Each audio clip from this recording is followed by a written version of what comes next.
Hey there, welcome back or welcome.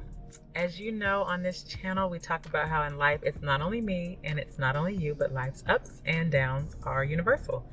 So, as we continue on in our Gentle Reset series, which I'm loving so much, I really am enjoying this, and I hope you are too.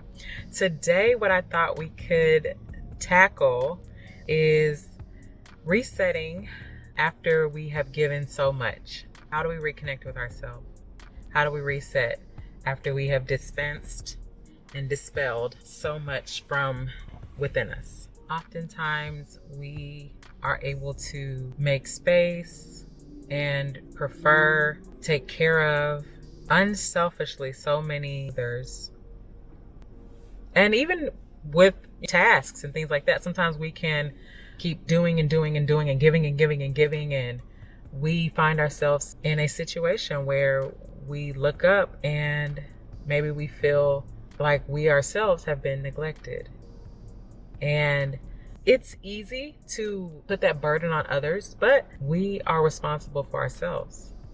So I have to look in the mirror and ask myself, have I been taking care of myself? Have I been checking in consistently with how I'm feeling? How are things going? What improvements can I make? From an emotional standpoint, there is a physical check-in that you can do, but we don't want to forget to check in with ourselves emotionally, because our mind state is critical to us being able to do anything. The phrase, and it's said in jest, but the phrase is, you lost your mind, or he lost his mind, or she lost her mind.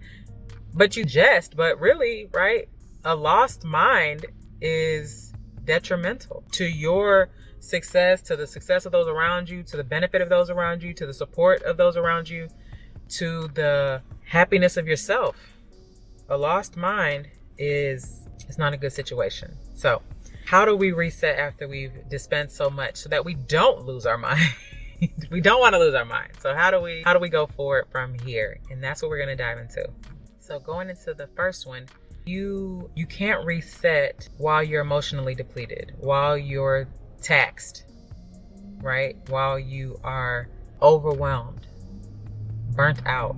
You can't reset from that state. So the first thing is recognizing that maybe I have been going nonstop, maybe I have been giving nonstop, and maybe now I've just been functioning. I haven't been feeling, I haven't been present. I've just been functioning, almost like autopilot. If you've been driving for any period of time, you can get to a point where some drives you do on autopilot. You've been in the car, you cranked it up, you were driving, you stopped at stop signs, you stopped at lights, right? And you made it to your destination. And maybe a tinge of that was a blur. Maybe it was a little bit of a blur, but sometimes we can get like that where we're just functioning. We're not feeling. In that experience or that example, right? Did you see the person next to you? Did you make eye contact? Did you smile? No, you were just functioning. You were in a zone. So stepping outside of the functioning mode, we want to get into the feeling.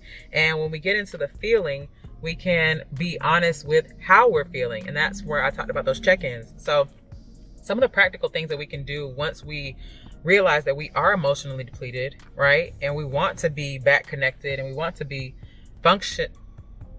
feeling again and not functioning, is assess, check in with myself. I can in that moment ask myself, what part of me feels empty? What part of me feels depleted right now? And we know we're tripart, right? There's mind, body, and spirit. Which of the three is depleted? And really, honestly, give yourself an answer. And based upon whichever one you are able to say is depleted, then you can work on the restoration. And the restoration for step one could be a small thing. So if it is that it's your body, right?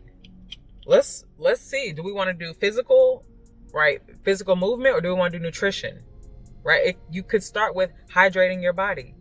If it's physical, start stretching. Bend down, touch your toes. If mobility is not a problem, stretch your arm across your body.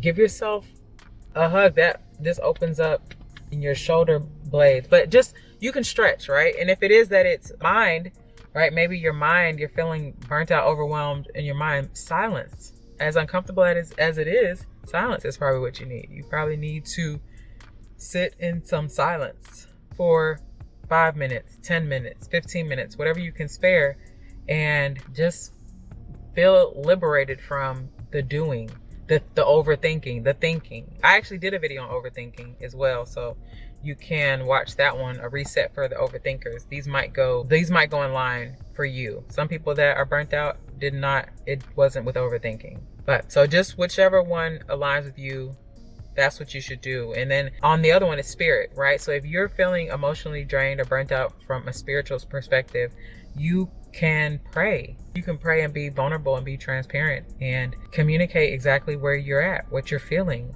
and what you desire it to be like, what you desire to feel and not feel anymore. Being very open with that, and journaling.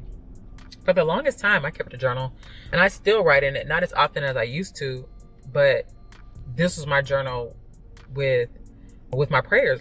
I would write these down and really check in, be transparent on paper.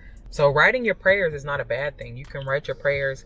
It might be a foreign thing for some, but writing your prayers is helpful to get it out in a form that you can later revisit.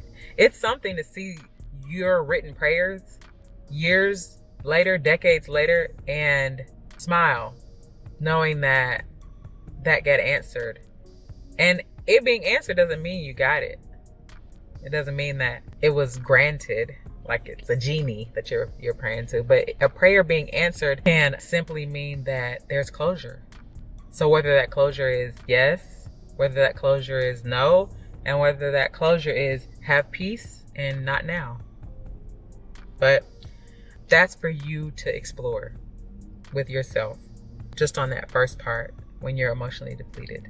So number 2, now that you are able to feel a little less emotionally depleted and a little more aware of what it is that has been drained, now you can go into doing some of those small things. And that's what step 2 is: resetting in a small way and honestly with your burnout. We sometimes think that we need to go on a retreat, and maybe you do have a retreat scheduled or coming up, but it doesn't have to be a big overhaul. You can just, like before, where you identify the area, you can just be honest with yourself, and you can pause and breathe and ask yourself, now that you've identified the area, ask yourself, what do you need right now? And be still. What is it that you need right now? In those moments, I've been able to say that I need comfort. I need security. I need space. I need to rest. I need some encouragement. And did you know you can encourage yourself? That's scripture. You can encourage yourself in those things that are right, in those things that are righteous. You can encourage yourself. Like I mentioned before, sometimes we can put the burden, or we can put the responsibility on others to care for us, to comfort us, to encourage us. And that can make room for disappointment when we have such high expectations from others. Even just sometimes just having expectations in general from others, that can lead to disappointment. So how can I combat me being disappointed in others? I can take on that responsibility, and I can be those things to myself. And of course, I know that my Savior is there, the Lord is there, and I can pray to the Lord. And in my day-to-day, I can also be that support to myself. There are wonderful, amazing, beautiful things that people do for each other, but there are also wonderful, amazing things that we can do for ourselves. And we don't always want to be reliant on others to do things for us, or expect others to do things for us, because sometimes you are holding people to a standard that they have not yet arrived at. They may never arrive at, and it might not be their responsibility at all to do that, right? So just have some grace, right? And understand that you're not all things to somebody else, and they're not all things to you. And allowing that liberty to flow both ways. So when you respond with what you need, don't let it come from a place of guilt. If you need comfort, if you need encouragement, if you need rest, if you need space, let it be those things, and identify how you are going to be able to get that. Sometimes we are able to get that from other people, but I don't want that to be the expectation for your sake. I learned that for my sake. I'm sure if you have not already learned that for your sake, then I'd like to spare you and encourage you to seek out ways to be able to give those things to yourself, just for your peace. Just speaking from experience, trying to save you some time. Right. And the last one, as we try to reconnect with ourselves, we choose ourselves. And we choose ourselves without apologizing, not being rude, not being dismissive, not being inconsiderate, but we choose ourselves without apologizing to ourselves.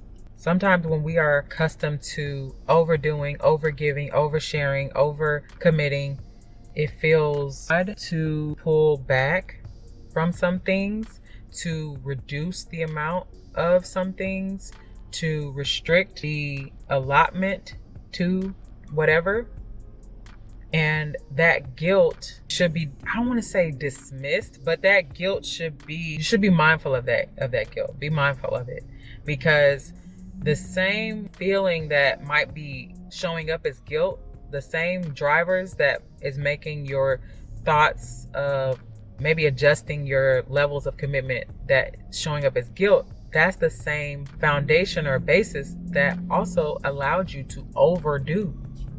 So sometimes we have to be mindful or aware of how much we trust from inside of this mind of ours, because the same mind that'll get you going one way, it'll get you going another way, right? So you want to really be aware of the feelings that you have and the thoughts that you have, and really understanding, why do I have this thought and why do I have this feeling? Because that guilt and that shame that is going to try to condemn you or make you feel bad for wanting to slow down a little bit on something is the same guilt that got you when maybe you were doing a lot, and it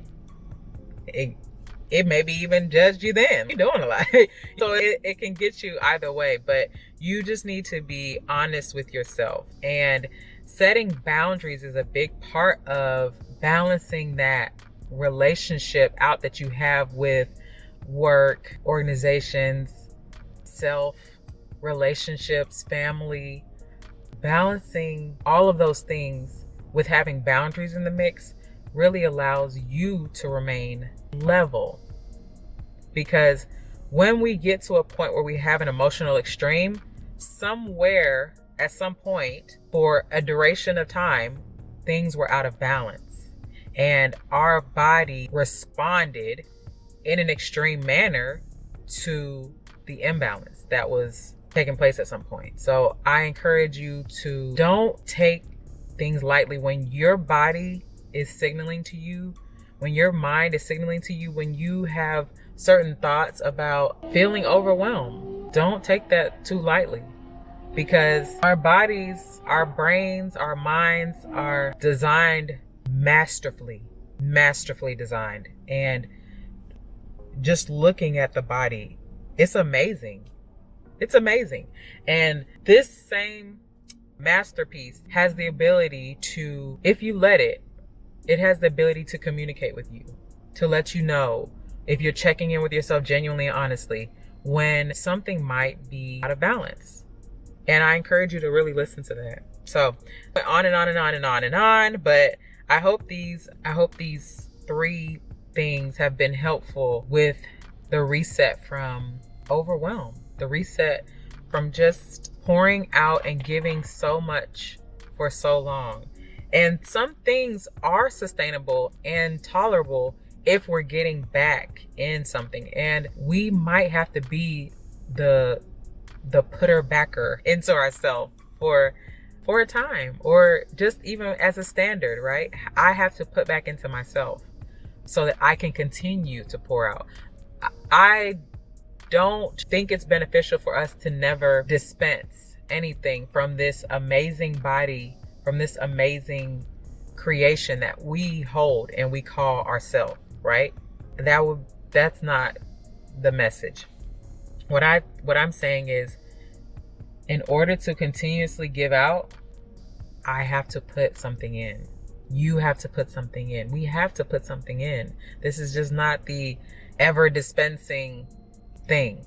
We have to put something in order for us to continue to keep dispensing and giving out. So I'm just encouraging you to today put something in. Put something in. You can do it. It might take some time. It might be an adjustment, but put something in, my friend. You can do it. So if you have not already, please subscribe to the channel. Welcome, welcome, welcome. I'd love to have you. Please subscribe to the channel and hit the bell so you can be notified of additional videos and updates. Sometimes I do some posts, so you'll be able to see those here on YouTube. Give the video a thumbs up if you have not already. If this resonated with you, please leave a comment and you can just let me know your thoughts. I love reading the comments. I actually will pick back up reading comments as I get more in and I'm able to fit them into the video. But thank you so much for watching. Check the description box. There are free journal prompts, free worksheets that will just help you and have helped me think through different experiences and better articulate how I was feeling, and it helped me grow. So that's my hope for you, and that's my hope for this channel, is for you to improve your life just a little bit, and that can domino to someone else that is in your circle, in your realm, that I will maybe never even come in contact with, but they know you and they can grow and glean something from you. So my goal is that we all just continue to come up a little bit higher and just be better and be happier. So anyways, give it a thumbs up, and YouTube thinks you should watch this video next. And here's the continuation of the playlist, which I think you'll enjoy. So choose whichever you will. And I love you so much for watching. Bye. Not only can my